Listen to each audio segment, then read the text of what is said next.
मध्य प्रदेश तक है। मध्य प्रदेश के करोड़ों लोगों की भरोसेमंद आवाज।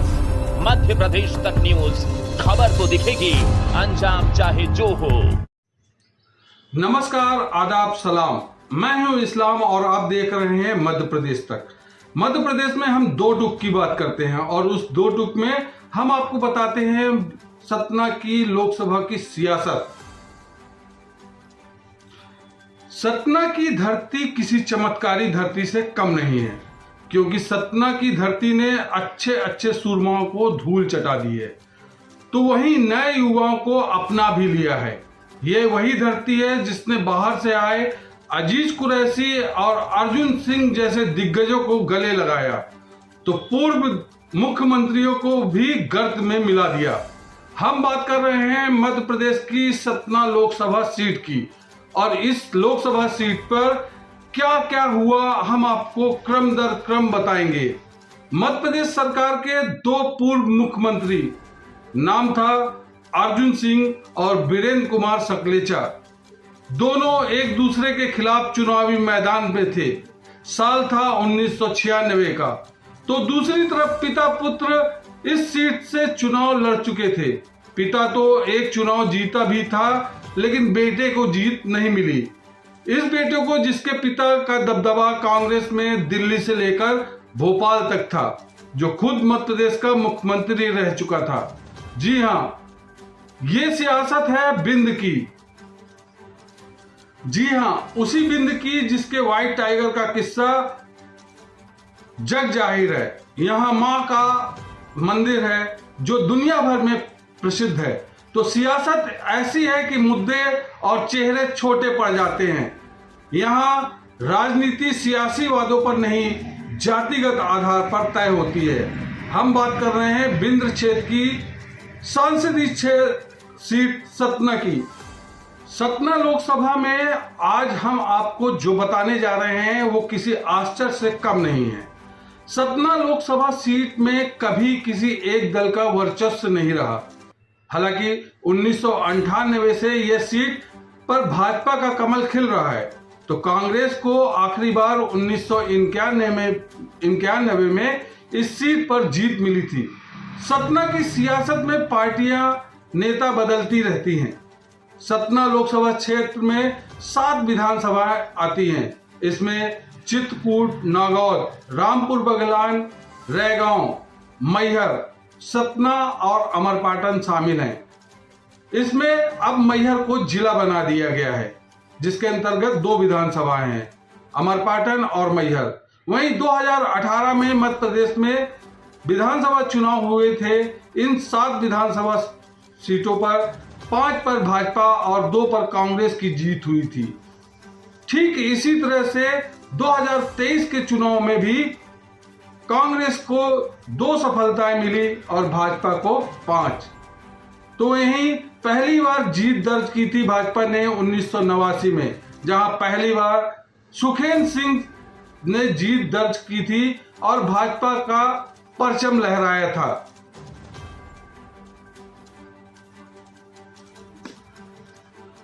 अब हम बात करते हैं लोकसभा चुनाव 1996 की। लोकसभा चुनाव के परिणाम ने प्रदेश की राजनीति में भूचाल ला दिया था।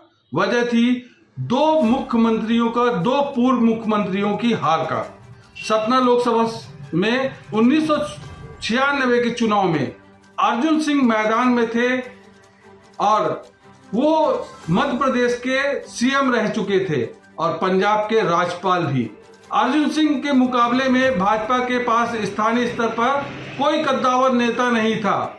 भाजपा ने एक पूर्व मुख्यमंत्री को हराने के लिए एक पूर्व मुख्यमंत्री पर दांव लगाया था। पूर्व मुख्यमंत्री का नाम था वीरेंद्र कुमार सकलेचा। सकलेचा जनवरी 1978 से जनवरी 1980 तक मध्य प्रदेश के मुख्यमंत्री थे। जनता को 2 दिग्गजों में से किसी एक को चुनने था, पर फैसला दोनों के ही खिलाफ था। जीतने वाले उम्मीदवार को सांसद बनने से ज्यादा खुशी थी 2 दिग्गजों को हराने की। ये वह दौर था जब सतना की धरती ने 2 दिग्गजों को हराकर एक नया युवा को गले लगाया था। हम यूं ही नहीं कहते कि सतना की धरती चमत्कारी नहीं है। इधर पे अच्छे अच्छे दिग्गजों को धूल चटाई है, तो वहीं छोटे से छोटे नए युवकों को भी सतना की धरती ने गले लगाया है। दो पूर्व मुख्यमंत्रियों के मैदान में आने से सतना सीट 1996 में देश के लिए हॉट सीट बन गई थी। इस सीट पर बसपा ने भी अपना उम्मीदवार उतारा था। बसपा प्रत्याशी का नाम था सुखलाल कुशवाहा। जब परिणाम आए तो सियासत में भूचाल मच चुका था। दोनों पूर्व मुख्यमंत्री अपना चुनाव हार गए थे। जीत हुई थी बसपा उम्मीदवार सुखलाल कुशवाहा की। इस चुनाव में भाजपा के वीरेंद्र सकलाचा दूसरे नंबर पर थे तो अर्जुन सिंह तीसरे नंबर पर थे। सुखलाल कुशवाहा की इस जीत का जो जातिगत समीकरण आधार माना गया था, वो इसी जीते के साथ बसपा का बिंद में प्रभाव बढ़ गया था। अर्जुन सिंह, वीरेंद्र कुमार सकलेचा के मैदान में आने से ब्राह्मण और ठाकुर वोटों का ध्रुवीकरण हो गया, जबकि पटेल और काछी दलित वोट बसपा के पक्ष में चले गए, जिस कारण से यहां सुखलाल कुशवाहा की जीत हुई थी। 2011 की जनगणना के मुताबिक सतना की जो जनसंख्या है वो लगभग 22,28,935 है। यहाँ की 78.72% आबादी ग्रामीण क्षेत्र में आती है और 21.28% आबादी शहरी क्षेत्र में रहती है। सतना में 17.88% जनसंख्या अनुसूचित जाति की है और 14.36% जनसंख्या अनुसूचित जनजाति की है। इसके अलावा सतना में बड़ी संख्या में ब्राह्मण, पटेल, काछी और क्षत्रिय मतदाताओं की तादाद है। यहाँ हार जीत में पटेल, ब्राह्मण और काछी महत्वपूर्ण भूमिका निभाते हैं।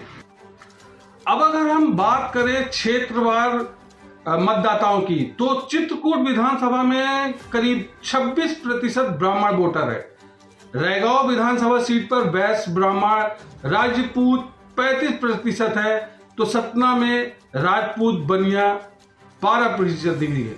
वहीं नागौद में अगर बात करूं तो ठाकुर 13% है, वैश्य, व्यापारी, ब्राह्मण 20% है, वहीं पिछड़ा वर्ग 31% है। मैहर में 14% कुर्मी वोटर है। अमरपाटन में 15% ब्राह्मण मतदाता है तो कोल 18% है। रामपुर बगलान में अगर बात करूं तो 23% ब्राह्मण है, जो वहीं इन सभी चुनावों में खासा असर डालते हैं।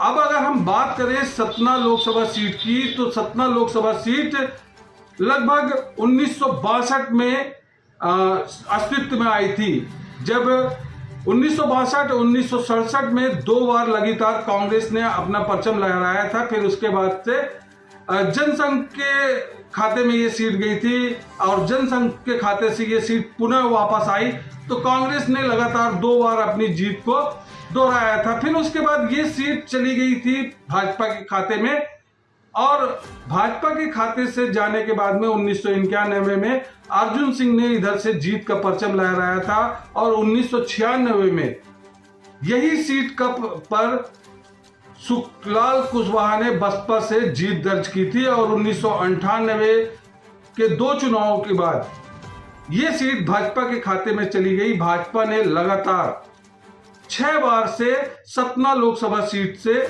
में कब्जा जमाया हुआ है। 2 लोकसभा में रामानंद सिंह चुनाव जीतते आए हैं और लगातार 2004 से लेकर अब तक इस सीट पर भाजपा के गणेश सिंह काबिज है। अब भाजपा के गणेश सिंह काबिज है और वर्तमान में भाजपा ने उन्हें फिर से एक बार 5वीं बार अपना प्रत्याशी घोषित किया है। अब अगर हम बात कर रहे हैं सतना लोकसभा सीट की, तो हम पिछले 2 नतीजों पर पूरी विस्तृत आपसे चर्चा करते हैं। 2014 का चुनाव अजय सिंह राहुल ने लड़ा था, जिसमें उनकी हार हुई थी। अजय सिंह राहुल अर्जुन सिंह के बेटे हैं और इसी सीट पर 1991 में अर्जुन सिंह ने चुनाव जीता था तो 2014 में इस सीट पर अर्जुन सिंह के पुत्र अजय सिंह ने चुनाव लड़े और वो चुनाव हार गए थे। 2014 के चुनाव में भाजपा के गणेश सिंह ने अर्जुन सिंह के बेटे अजय सिंह को हराया था। इस चुनाव में गणेश सिंह को 3,75,288 मत मिले थे, तो वहीं कांग्रेस के अजय सिंह को 3,66,600 वोट मिले थे और गणेश सिंह 8,688 मतों से ये चुनाव जीत लिए थे। अब अगर हम बात करें 2019 के लोकसभा चुनाव की, तो 2019 के लोकसभा में कांग्रेस ने राजा राम त्रिपाठी को अपना प्रत्याशी बनाया था, तो भाजपा ने गणेश सिंह को एक बार फिर से मैदान पर उतारा था। 2019 का जब परिणाम आया तो एक बयार बह रही थी, उस बयार के अगेंस्ट में फिर से भाजपा के पक्ष में परिणाम गए थे, जिसमें राजा राम त्रिपाठी को 3,58,000 मत मिले थे, तो वहीं भाजपा के गणेश सिंह को 5,44,000 मत मिले थे और बहुजन समाजवादी पार्टी को लगभग 1,24,000 मत मिले थे। अब 2024 का लोकसभा चुनाव सर पर है और इस लोकसभा में जिस तरह से जाति और आधारित वोट पड़ते हैं, मतदान होता है, उस आधार पर हम आपसे कहने जा रहे हैं कि इस बार का चुनाव बड़ा ही दिलचस्प होने वाला है।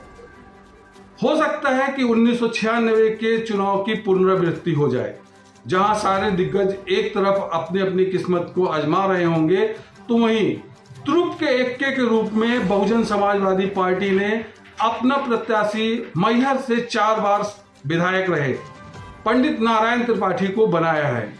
पंडित नारायण त्रिपाठी ध्रुव का एक्का साबित हो सकते हैं, या फिर यूं कहूं कि नारायण त्रिपाठी सुखलाल कुशवाहा की राह पर चल सकते हैं। वो हम इसलिए कह रहे हैं क्योंकि जिस तरह से जातिगत आधार पर मतदान सतना लोकसभा सीट पर होता है, उसकी अगर हम बात करें तो जातिगत आधार पर सतना लोकसभा में 2024 के लिए 17,07,071 मतदाता को सूची जारी की गई है। इस सूची के आधार पर अगर हम बात करें तो लगभग सबसे ज्यादा 27% ब्राह्मण मतदाता इस लोकसभा सीट पर है, तो वहीं 30% के लगभग अनुसूचित जाति और अनुसूचित जनजाति का वर्चस्व लोकसभा सीट पर कायम है।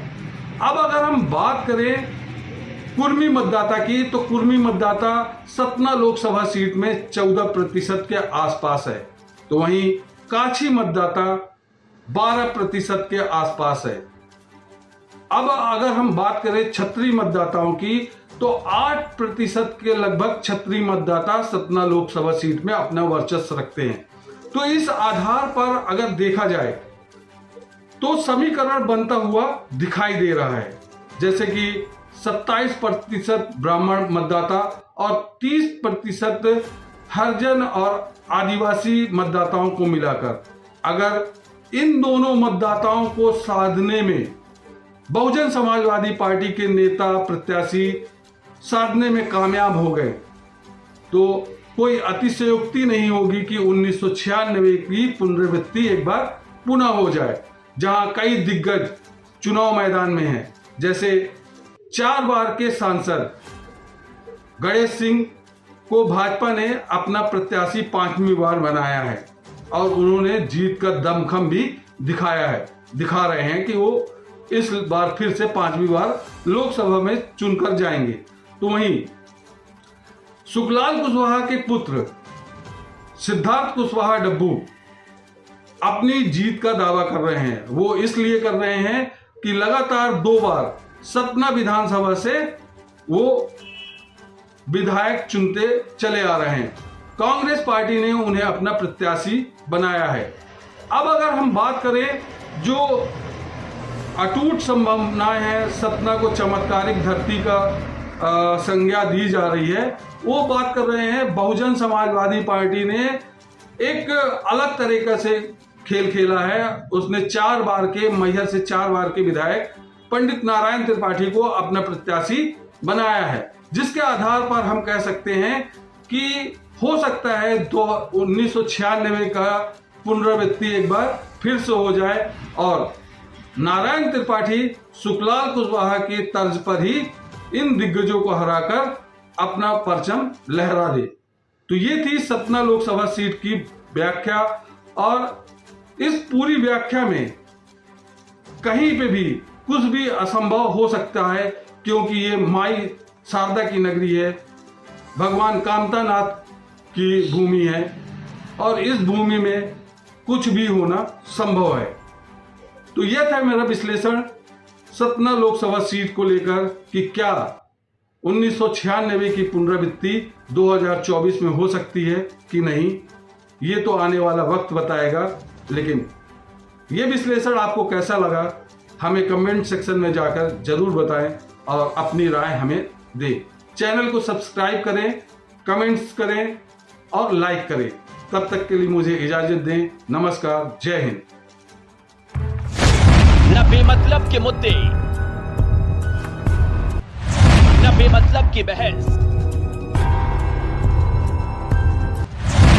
खबर सिटी से लेकर गांव तक की, संसद से लेकर सड़क तक की, मध्य प्रदेश तक है। मध्य प्रदेश के करोड़ों लोगों की भरोसेमंद आवाज मध्य प्रदेश तक न्यूज। खबर को दिखेगी अंजाम चाहे जो हो।